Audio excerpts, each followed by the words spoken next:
एक रुपया जरी या ठिकाणी दिला असेल तर या ठिकाणी जाहीर सांगावं। साहेब, आम्ही आदेश तुमचा मानला, आम्ही चूक केली। सगळ्यांच्या कुंडल्या माझ्याकडे पण आहेत।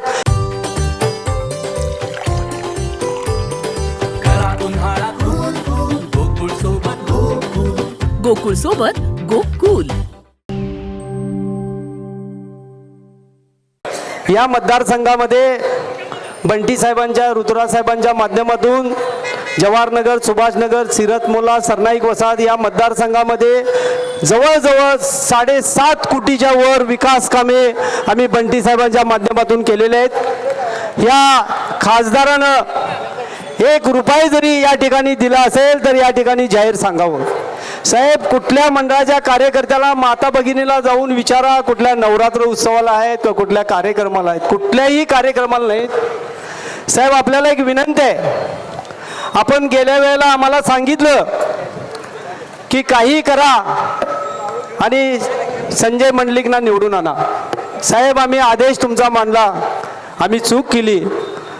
यानंतर ज्या माणसांचं सहकार्य घेतलं, ज्यांचं उपकार आयुष्यामध्ये फिटणार नाहीत, हृदयासारखं प्रेम केलं, तन मन धन सगळं अर्पण केलं, आणि साहेब ते तुमच्यावर टीका करतायत, ही जनता सुज्ञ आहे। ह्या येणाऱ्या 7 मेला ह्या भागातील मतदारसंघ त्यांचं कायमचं नाव पुसून टाकल्याशिवाय राहणार नाहीत, एवढं या ठिकाणी सांगतो। साहेब, दुसरं मला या ठिकाणी सांगायचं आहे की आदरणीय बंटी साहेबांच्यावर टीका करताना विरोधकांनी बंटी साहेबांनी केलेल्या उपकाराची जाण ठेवावी। साहेब, मी साक्षीदार आहे, जिल्हा परिषदच्या अध्यक्ष होताना एक सदस्य त्यांच्याजवळ नव्हता। साहेब, अजिंक्य ताराला सतत यायचे, अनेक संस्थांची दूध संघ काढला, त्या दूध संघाची काय विल्हेवाट लावली हे आपल्याला माहित आहे, महालक्ष्मी दूध संघ। आणि आपल्यावर टीका करतायत। लाखो करोडो कुटुंबांना शिक्षण देण्याचं महान काम या पाटील कुटुंबियांनी केलेलं आहे, आदरणीय दादांनी केलेलं आहे, संजय साहेबांनी केलेलं आहे। अनेक आमच्या माता भगिनी इथं कुष्ठरोगी बांधव साहेब आलेले आहेत, मोठ्या संख्येनं इथल्या अनेक माता भगिनींना आपण वेगवेगळ्या कॉलेजमध्ये मोफत प्रवेश दिलेला आहे, 1 रुपया देखील घेतलेला आहे। साहेबांच्या सह्या कुठं वाटेल तिथं आम्ही घेतलेलं आहे। दिवस रात्र मेहनत करण्याचं काम साहेब आपण करताय। आपल्याला नागरिक, जनता, कार्यकर्ते दिसले नाही तर आपल्याला जेवण गोड लागत नाही, त्याचा मी साक्षीदार आहे। पूर्ण वेळ समाजकार्यामध्ये वाहून घेणारा एकमेव जिल्ह्यातील नेता असेल तो आदरणीय बंटी पाटील साहेब आहेत, बंटी पाटील साहेब।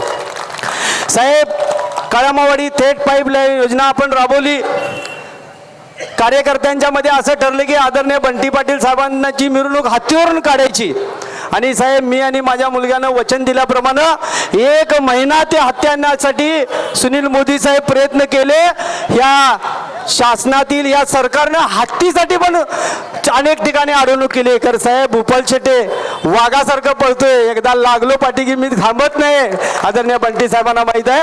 आणि हत्ती आणला आणि मग बंटी साहेब, आदरणीय छत्रपती शाहू महाराज, बंटी साहेब, माजी मुख्यमंत्री पृथ्वीराज चव्हाण साहेबांनी संजय साहेबांना म्हणजे काळ्यामावळेचं पाणी छत्रपती शाहू महाराजांच्या चरणी म्हणून साहेब आम्ही हत्तीनं तुमचं स्वागत करून त्या ठिकाणी पाणी घातलं।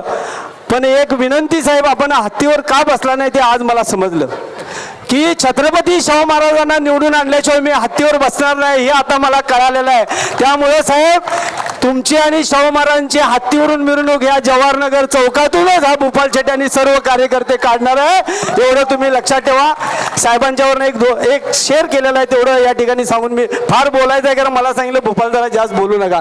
साहेब, प्रचंड काम केलं हो। आताच इथं पॅथॉलॉजीचा उल्लेख केला, आदरणीय ऋतुराज पाटलांनी, बंटी साहेबांनी स्वतःचे 10 लाख रुपये दिले। सिरत मोहल्ल्यामध्ये आमचे मुस्लिम बांधव आलेले जाहीर पाठिंबा दिलेला आहे। साहेब, कुष्ठरोग्यांनी दिलेला आहे, चर्मकार समाजाच्या लोकांनी आपल्याला जाहीर पाठिंबा दिलेला आहे। 6 कोटीची त्या ठिकाणी जागा वाचवली आणि त्या ठिकाणी 75 लाख रुपयांचं कोल्हापूर शहरातील काय महिलांसाठी पहिलं एक सांस्कृतिक हॉल या ठिकाणी उभा केला। साहेबांनी त्यामध्ये कष्टाचे पैसे घातलेले आहेत, आम्ही देखील केलेलं आहे। साहेब, आपले उपकार ही जनता कधी विसरणार नाही। मला फार बोलायचं आहे या संजय मंडलिकांच्यावर की मी संजय मंडलिक, तुम्ही साधं जिल्हा परिषद सदस्य नव्हता, खासदार तर सोडून द्या, मी 85 पासून 90 पासून कोल्हापूर महापालिकेच्या सभागृहात आहे. सगळ्यांच्या कुंडल्या माझ्याकडे पण आहेत. मी फिर्यादीचा आरोपी करतो एवढं लक्षात तुम्ही ठेवा. शेवटचं बंटी साहेबांच्यावर एक दुआ करतो, एक शेर करतो. लहरों से जो टकराता है उसे तूफान कहते हैं. लहरों से जो टकराता है उसे तूफान कहते हैं. अपने सामाजिक, शैक्षणिक और विधायक कार्य करके जो गोर गरीब के दिलों में जाके बैठे उसे बंटी पाटिल कहते हैं. बंटी पाटिल कहते हैं. जय हिंद.